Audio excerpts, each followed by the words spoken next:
ఇది మొదటి మీటింగ్ కాదు, ఆఖరి మీటింగ్ కాదు. పోరాటాలు కూడా జరిగినాయి, అజిటేషన్లు జరిగినాయి, పాదయాత్రలు చేసినాము రోజులకు రోజులు. కానీ ఇంకా జరిగిందంటే మన జనాలు ఇంకా సోయికి రావాలి. రాజ్యం మన చేతిలోకి వస్తే కానీ నా వ్యక్తిగత అభిప్రాయం, రాజ్యం మన చేతిలోకి వస్తే కానీ సమస్యకు పరిష్కారం అనేది మాత్రం దొరకదు క్లియర్గా. ఈ ముఖ్యమంత్రి ప్రజలు అర్థం చేసుకోవాల్సింది ఏంటంటే, ముఖ్యమంత్రి ఏం చేస్తున్నంటే గర్భాన్ని ఎక్కడైతే ఈ నది పుడుతుందో ఆ గర్భాన్ని తొక్కి గుద్ది ఇప్పుడు దాన్ని కాపాడుతా అంటున్నాడు. దామగుండంలో చేసినది అదే కదా, అక్కడనే తొక్కేసినావు నువ్వు.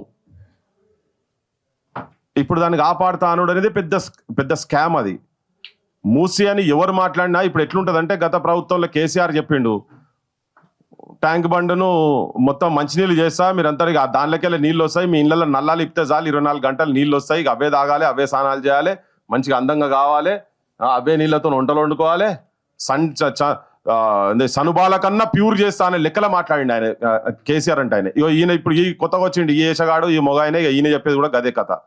ఒకసారి 50,000 కోట్లు అంటాడు, ఒకసారి 1,00,000 కోట్లు అంటాడు, ఒకసారి 1,50,000 కోట్లు అంటాడు. మరి ఆయనకు ఆశ ఎంత ఉన్నది ఏందో నాకైతే అర్థమైతలేదు. కానీ నీ చుట్టూన్న వాళ్ళందరూ, నేను ఇంతకుముందు కూడా చెప్పిన, మళ్ళీ చెప్తున్నా, ఇప్పుడు ఇక్కడ చూస్తే ఇక్కడ బ్రెయిన్ ఉన్న వాళ్ళు ఇక్కడ ఉన్నారు, చూపించారు ఇక్కడ పవర్ పాయింట్ ప్రజెంటేషన్ ఏవేవి ఎక్కడెక్కడ ఎట్టెట్లా ఉన్నాయి, సాబర్మతి సంగతి ఏంటిది, నీ గంగ సంగతి ఏంటిది, జమున సంగతి ఏంటిది, ప్యూరిఫికేషన్ సంగతి ఏంటిది, నేషనల్ లీడర్ల సంగతి ఏంటి, ఇక్కడ సంగతి ఏంటి, అంతా చూపించారు.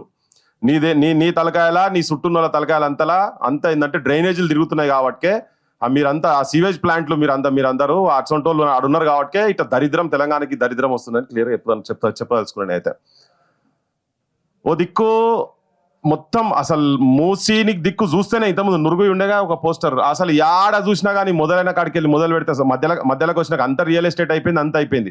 నీకు నీ ప్రభుత్వానికి నిజంగా కూడా మీరేమన్నా చిత్తశుద్ధితో నిజాయితీ కనుక ఆలోచన కనుక చేసేది ఉంటే, ఫస్ట్ ఇప్పుడు నువ్వు హైడ్రా పెట్టి అన్ని కథలు పడుతున్నావు కదా, 60 చెర్లకు పైన కబ్జాకు గురయ్యి రియల్ ఎస్టేట్లు కన్స్ట్రక్షన్ అయినాయి లాస్ట్ ప్రభుత్వంలో అని చెప్పని మీ ఉప ముఖ్యమంత్రి చెప్పిండు, మీ రెవెన్యూ మంత్రి చెప్పిండు, మీరు కూడా చాలా సందర్భాలలో చెప్పారు. ఇప్పటిదాకా ఒక్కటి కూడా ఒక ఫామ్ హౌస్లు ఉన్నాయి. హైదరాబాద్ ప్రజలు, తెలంగాణ ప్రజలు మంది ఫామ్ హౌస్లు ఉండటం గిది తాగాలనా, గిది తినాలనా అని మాట్లాడినావు. ఇప్పటిదాకా ఒక్క ఫామ్ హౌస్ అన్నా ఎవరిదైనా కులగొట్టలే. మీ వాళ్ళే, మీ సొంత వాళ్ళవి కూడా నాలా చుట్టుపక్కల ఉంటే నా అన్నదైనా నా తమ్ముదైనా ఎవరిదైనా ఉడవీక్తా అంటివి. అటు కాలేగా మా బిలాల్ పైన అడిగితే చెప్తారు వాళ్ళ కన్నీటి కాదు ఎట్లున్నది ఏందో. అంటే పేదోళ్ళను, కటిక పేదోళ్ళను, కూటికి ఉన్నా లేకున్నా, నేను పోయినా వాళ్ళ వాడలకు పోయినా, ఆడ పోతే పువ్వులు గుచ్చుతున్నారు. బాగా గుర్తుకున్నది, నువ్వు బడ చెప్పినావు, పువ్వులు గుచ్చుతున్నారు. ఆ పువ్వులు బొందకాడ చచ్చిపోయినాక బొందకాడ శ్మశాన వాటికలు అవే పువ్వులు పెడతాం. దేవుని గుడికి పోతే అదే పువ్వులు. కొత్తగా పెళ్ళై లగ్గం చేసుకునేటోళ్ళకు కూడా పూల దండలు వేసేటోళ్ళు కూడా ఆ దండలు వేసుకుని అక్కడ తయారయ్యేటే పెడతారు. కానీ వాళ్ళ బతుకులు ఎంత ఘోరంగా ఉన్నాయంటే, ఆడికి పోయి చూస్తే కానీ అర్థం కాదు. అదో కన్నీటి గాథ వాళ్ళది. నాకు అనిపించింది, ఇది ఎక్కడికి కథరా నాయన, దేవునికే అందంగా దేవుణ్ణి అందంగా చూపించగలిగేటువంటి వాళ్ళ జీవితాల లోపల కంప్లీట్ చీకటి ఉన్నదని, ఉన్న చీకటే ఉన్నదరా నాయన వాళ్ళ జీవితాలలో. అంటే నువ్వు ఒక తాస్పాం లెక్క, నువ్వు ఒక అనకొండ లెక్క వచ్చి వాళ్ళ బతుకులను మొత్తం మింగి, ఉన్నోళ్ళను ఒక్కరిని కూడా పక్కకు జరపకుండా వాళ్ళని మొత్తం నిర్వాసితులు చేసి వాళ్ళ జీవితాల మీద ఒక గుదిబండగా తయారైపోయి వాళ్ళను శ్మశానానికి పోయేట లెక్క ఆల్రెడీ వాళ్ళు ఉన్నదే బతుకులు, ఘోరమైన బతుకులు. ఆ మూసి ఆ కాలువల పొంటే ఉంటురు అంటేనే సోకు ఉంటలేరు. వాళ్ళు ఇష్టంగా ఉండు కాదు, వాళ్ళు ఇబ్బందులుగా పాలై ఉంటున్నారు. వాళ్ళ బతుకులు పక్కకు చెప్పినాము, నువ్వు బంగ్లాలు చూపిస్తారు కదా, ఈ బంగ్లాలని కట్టి నువ్వు వాళ్ళనంతా షిఫ్ట్ చేసిన తర్వాత, బంగ్లాలు కట్టి పెద్ద బంగ్లాలు చూపిస్తారు కదా పక్కకి, ఇవన్నీ వాళ్ళంతా షిఫ్ట్ చేసిన తర్వాత నీతో అయ్యేది కూడా కాదు, నీకు అది లేదంతా. నువ్వు ఒక real estate broker, real estate agent. మా శ్రీశైలం అన్నా మేమైతే తిరిగి ఏమన్నా అయ్యాలదా పంచాయతీ పాడై తిరుగుతూనే ఉన్నాం. కానీ ఒకటే ఏంటంటే, తెలంగాణ జనానికి ఈ మోసగాన్లను, ఈ బ్రోకర్ గాన్లను, ఈ జోకర్ గాన్ల మాటలు వింటే మనం ఇంకా అంటే మనం అమ్ముడు పోయి ఓట్లకు నోట్లు తీసుకొని వేసి ఇన్ని పైసలకు మందు దాగి వేస్తే మనకు వాళ్ళు ఆ మందు కలర్ ఎట్లుంటుందో అట్లా ఆ కలర్లో, ఆ రంగులో ఉన్నటువంటి నీళ్లు మనకు తాగిపిస్తారు. వాళ్ళ ఇళ్ళల్లో ఏం ప్రాబ్లం లేదు. వాళ్ళకి మొత్తం ఈడికెళ్ళి కాకపోతే వాళ్ళు హిమాలయాలకి వెళ్ళి నీళ్ళు తెచ్చుకుంటారు, అట్లా కాకపోతే ఇంకా బయట దేశాలకు కూడా తెచ్చుకుంటుంటారు. ఆయన చెప్తారు కదా చెంగే చాంగు, థేమ్స్ నది, అక్కడ కూడా ఇంకా ఆడ కూడా ఇంకా పరిశాలలో ఉన్నారు నాయన. ఆడ కూడా ఏం ఆపలేదు మొత్తము. ఫస్ట్ ఏంటంటే, ఇప్పుడు ఈయన చెప్తుండ్రు కొత్తగా ఇప్పుడు బిల్టో అని తీసుకొచ్చి ఇక్కడికి వెళ్ళి అన్ని తీసుకుపోయి బయట పెడతారు. మన ఆడజనం సంగతి ఏంది?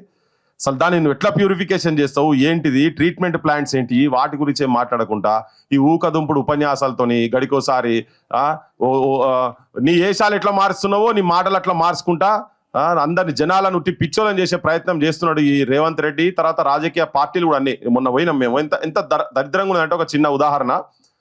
మేము ఈ మెదక్ సైడ్ ఒక ఊరికి పోయినాం మొన్న, బహుశా మీరు అందరు చూసిండొచ్చు. ఒక చెరులో రక్తం లెక్కనే నీళ్లు పారేటి చూపించినాం కదా, అది మీకు వచ్చింది రితిక్ దామడు కాదు. సో అక్కడ ఊరోళ్ళు ఇప్పటి నుంచి కాదు కొట్లాడుతున్నది, నేను జస్ట్ మీకు అదొకటి చూపిస్తే ఆల్రెడీ చూసి ఉంటారు, నేను ఒకసారి చూపించదలుచుకున్న దాన్ని. చూడండి ఏ కలర్లో ఉన్నదో, జర జూమ్ చేయండి అబ్బా, ఇది జర జూమ్ చేయండి. వచ్చిందా? వస్తుంది కదా.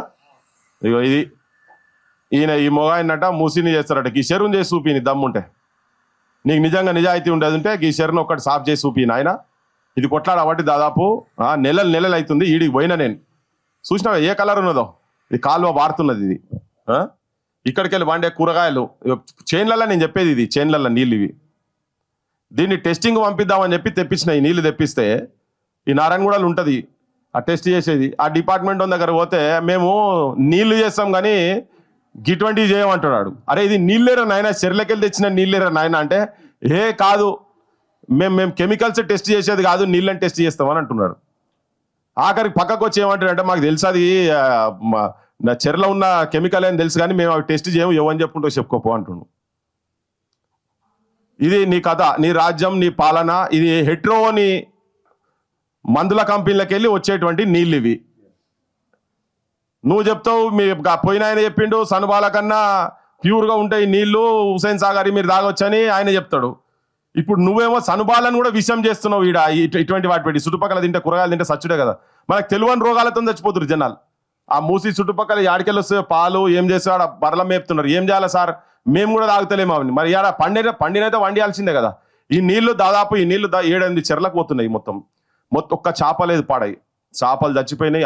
దాంట్లో జీవరాశులే లేవు.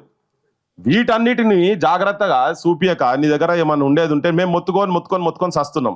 నేను అందుకే ఏమన్నా స్టార్టింగ్ స్టేట్మెంట్ ఏమన్నా, మనం రాజ్యం మన చేతులలో రాకుంటే ఇవి ఏవి కావు. రేపు అవసరమైతే మా బిలాల్ బయటికి వెళ్ళి ఎమ్మెల్యే కావాలి, మా శ్రీశైలం అన్న ఎమ్మెల్యే కావాలి, రితిక్ ఎమ్మెల్యే కావాలి, ఈ వేదిక ఎమ్మెల్యేలు అందరూ ఎమ్మెల్యేలు అయ్యి ఇక్కడ కూర్చున్న వాళ్ళు కూడా మీ పత్రికలలో కూడా ఎమ్మెల్యేలు అయ్యి అసెంబ్లీలో కూర్చుంటే ఆగుతుంది. కానీ ఇది ఆగదబ్బా. కాకపోతే మనం ఏంటంటే నేను నిరాశతో చెప్తలేను, బాలగోపాల్ గారికి వెళ్ళి మొదలు పెడితే ఇవన్నీ నడుస్తూనే ఉన్నాయి. కొన్ని 3-4 తరాలకెళ్ళి నడుస్తున్నాయి. కానీ ఈ దోపిడీ జరుగుతూనే ఉన్నది.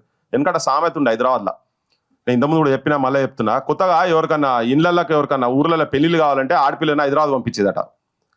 ఎందుకంటే ఒక వారం 10 రోజుల లోపల వాళ్ళు మంచిగా నిగనిగా అయ్యేది. పొరగానికి చూపిస్తుంది తీసుకపోతే, పెళ్లి పిల్లని తీసుకపోతే పక్కవాడిగా సంతకం పెట్టాల్సిన ఈ పిల్లని తప్ప ఇంకోరిని చేసుకోనని అనేదట. ఏంటంటే హైదరాబాద్ నీళ్లు పడ్డాయి అని మంచిగా అవుతారు అంటే గండిపేట నీళ్లు ఎక్కడే మనం చెప్పిన దామగుండం ఉంది కదా, దామగుండంకి వెళ్ళి 155 రకాల డిఫరెంట్ రకాలు రేర్ స్పీసీస్ అక్కడ ఉన్నాయి. నేను చెప్పేది కాదు, ఉస్మానియా యూనివర్సిటీకి వెళ్ళి ల్యాబ్లలో వాళ్ళు పోయి రీసెర్చ్ చేసినటువంటి వాళ్ళ రిపోర్ట్స్ చెప్తా ఉన్నా. వాళ్ళు అక్కడ నుంచి రేర్ మూలికల ఆ నీళ్ళు అక్కడ నుంచి ఆ పాదాలను ముద్దాడుకుంటూ వచ్చి గండిపేటల పడ్డ నీళ్లతోటి మనకు స్నానాలు చేస్తే రోగాలు రావు, ఏం రావు అని ఆయన వీనికి గండిపేట నీళ్లు పడ్డాయి అని చెప్పని. అనంతగిరిక హవా ఏక్లాక్క దవా అంట. ఇప్పుడు ఈ హవా మొత్తం విషం అయిపోయింది. ఇవన్నీ ఒక నానుడిలు, ఒక సామెతలు ఇక్కడ ఉన్నాయని మొత్తం వీటన్నిటిని కథం పట్టించేసి, అందుకే అన్నా కదా గర్భం మీద కాలు పెట్టి తొక్కి చంపేసినావు, నా బిడ్డను చంపినావు, నదులను చంపుకుంటా ఈయనట మూసి ప్రక్షాళన చేస్తాడట. ఎవరికా పిచ్చోని చెప్తున్నా ఈ మాటలని. ఇది జనానికి మనం ఎడ్యుకేట్ చేసుకుంటూ పోయి మన రాజ్యాన్ని మనం తీసుకొచ్చుకోవాలి. జల్ జమీన్ జంగల్ కాలికేట్ మొదలు పెడితే ఇప్పుడు కూడా ఇంకా అవే పోరాటాలు అవుతున్నాయి. లాస్ట్ గా అడవిని రక్షించాలనుకునేటువంటి వాళ్ళు ఆయుధాలు పట్టుకొని పోతే వాళ్ళని చంపుతున్నారు, కానీ అడవిని మాత్రం రక్షించే పరిస్థితి లేదు ఆడ కూడా. సో మన స్ట్రగుల్ కేవలం దీని సైడ్ కాకుండా, ఇంతకుముందు రితిక్ చెప్పినా వాళ్ళ టీం కూడా చెప్పినా, ఈ సైడ్ దీంతో పాటు బలాలాలు గిలాలాలు అటువంటి వాళ్ళు అయితే గారు బిలాల్ భాయ్ కనుక కూర్చుంటేనే అయితే ఇట్లా. సో వాళ్ళకి వ్యక్తిగతంగా ఏమేమి ఉన్నాయో నాకు తెలియదు, కానీ నేను ఉన్నది చెప్పేది ఏంటంటే అందరూ ఆల్ పాలిటిషియన్స్, ఇట్లా ఆల్ పొలిటికల్ పార్టీస్ అందరికీ వాటాలు ఉన్నాయి కాబట్టినే మన బతుకులు ఇట్లా ఏడుస్తున్నాయి. సో తెలంగాణ ప్రజలకు చెప్పేది ఏంటంటే, మీరు అమ్ముడు పోయినంత కాలం, పైసలు తీసుకొని ఓట్లేసినంత కాలం, మందుకు బానిసలైనంత కాలం, యువతరం మొత్తం రాజకీయ నాయకులు ఎంబడి ఉండి పక్క పొంట పోయి ఇట్లా నిలబడి ఫోటోలు దిగి ఫ్లెక్సీలు పెట్టుకొని వాట్సాప్ గ్రూప్లలో పెట్టి మీ గర్ల్ ఫ్రెండ్లకో ఇంకెవరికో పంపించుకొని మురిస్తే మీ బతుకులు మారాయి, మీ తరాల బతుకులు మారాయి కనుక కొద్ది ఆలోచనతోని ఓటు చైతన్యంతో ఉద్యమాలు చేసుకుంటూనే ఓటు చైతన్యం చేయాలని చెప్పి నేను మీకు కూడా విజ్ఞప్తి చేసుకుంటూ, చాలా మంది కాలగర్భంలో కలిసిపోయినరు. ఈ దొంగ నాయకులను ఓటుతో ఎదిరించకుంటే మన తరాలు కూడా నాశనం అవుతాయి. ఇవి మనం ఆపలేము కనుక దీంతో పాటు మనం దాన్ని కూడా తీసుకొని పోవాలి. మీరు కూడా దాని సైడ్ రావాలి. ఇంతకుముందు కూడా చెప్పినా, మళ్ళీ చెప్తున్నా, ఇది ఒకటే ఎజెండా. యువతరం ముందటికి వస్తేనే, నువ్వు అన్నావు కదా యూతే ముంగడికి రావాలి. యూత్ కూడా ఇలా చాలా గాంజాయికి అలవాటు పడి, మందుకు అలవాటు పడి ఓ నిస్సహాయ స్థితిలో నెట్టేయబడుతున్నారు మొత్తం కింద బెల్ట్ షాప్లతోటి. చదువుకొని ఉద్యోగాలు లేక ఎంత దారుణమైన సిచ్యువేషన్ అంటే, మొన్న కాకతీయ యూనివర్సిటీలో నేను మొన్న చిన్న ఫంక్షన్కి పోతే ఒక 5-6 మంది పిల్లలు వస్తే అందరు పీజీలు చేసిన వాళ్ళు, 2 MA ఇంగ్లీష్ చేసిర్రు, ఒకరు MSc చేసిండ్రు, ఒకరు లా చేసిండ్రు. వచ్చి కూర్చొని సర్వింగ్ చేస్తున్నారు. వాళ్ళు ఫోటోలు తీస్తున్నాం, వాళ్ళ ఫోటోలు వీడియో తీస్తున్నా. అన్న తీయకు అని చెప్పిండు. నేను మాట్లాడుతున్నా, ఎందుకు అని అంటే, అన్న మీరున్నారు, ఇది సోషల్ మీడియాలో పోతే ఊర్లో పోతుంది, మా ఊరికి కూడా పోతుంది, మా ఇండ్లలో చూస్తే బాధపడతారన్న, మా వాళ్ళు చేస్తున్నది గీ పనా, గిరువై సర్వింగ్ పని చేస్తారు అని చెప్పి మా వాళ్ళు చూస్తారన్న అని టపటప కళ్ళకెళ్ళి నీళ్లు గార్చింది.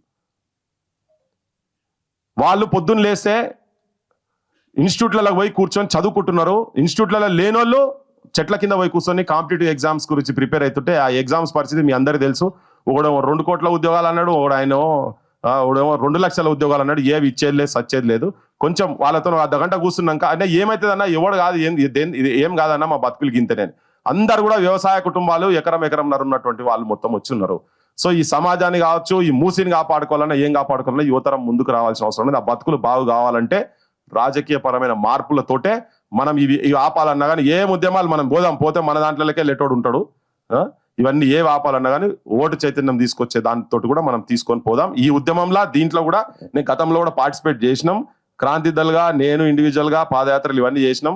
అయినా కానీ కాపాడలేకపోయినాం. ఏంటంటే ఒక్క ఎమ్మెల్యే గాడు కూడా లేడు. ఆడ ఉన్నోడే దామగుండం గురించి మాట్లాడితే దేశద్రోహులని మాట్లాడిన వాడు ఎమ్మెల్యే అంటాడు. ఏమన్నా శ్రీశైలం దేశద్రోహులు అన్నాడు కదా ఎమ్మెల్యే గాడు. ఆడ దేశద్రోహులు ఆడ మనం ఇట్లా పర్యావరణం రక్షించడం ఆయన అంటే దేశద్రోహులు. దీనికి ఆన్సర్ ఉండదు. వాడు ఆన్సర్ చెప్పాడు కానీ మనం చెప్పేది దేశద్రోహుడు అంటాడు. మన చుట్టపోడు ఎవడో, వాళ్ళ నాయన ఎవడో, ఆల్రెడీ మా ఊడు ఆర్మీలు ఉన్నాడు, మేము సేవ చేసిన అని చెప్తాడు. తీసుకొచ్చి సిగ్నల్ గీడికెళ్ళి వస్తాయి. అరే నాయన దీన్ని ఎందుకు చేస్తున్నావు, యాడికెళ్ళని వస్తాయి కదా, ఒక దామగుండం కాడికెళ్ళి అయితేనే నేను సిగ్నల్ చూపిస్తా, లేకుండా చూపి అని చెప్పింది ఎవరు నేవియానికి. సో నీ బక్వాస్ ఇవన్నీ బక్వాస్ కథలకు ఈ అసెంబ్లీలో దొంగలు, లంగలు, లోఫర్ గాన్లు బోర్డు చేయబట్టే ఇట్లా అయింది. చదువుకున్నోళ్ళు, సమాజం పట్ల ఒక అవగాహన ఉన్నటువంటి వాళ్ళు, సమాజం పట్ల ప్రేమ ఉండి బాధ్యత ఉన్నటువంటి తెలంగాణ ముద్దు బిడ్డలు, అమరుల ఆశయాలను ముందు తీసుకుపోయేటువంటి వాళ్ళు రేపు అసెంబ్లీలో కూర్చుంటే మనం ఆపగలుగుతాం. దీంతో పాటు ఆ పోరాటాలు కూడా చేయాలని చెప్పి మీ అందరు విజ్ఞప్తి చేస్తూ ప్రజలకు కూడా తెలియజేస్తూ ముగిస్తున్నా. Thank you so much.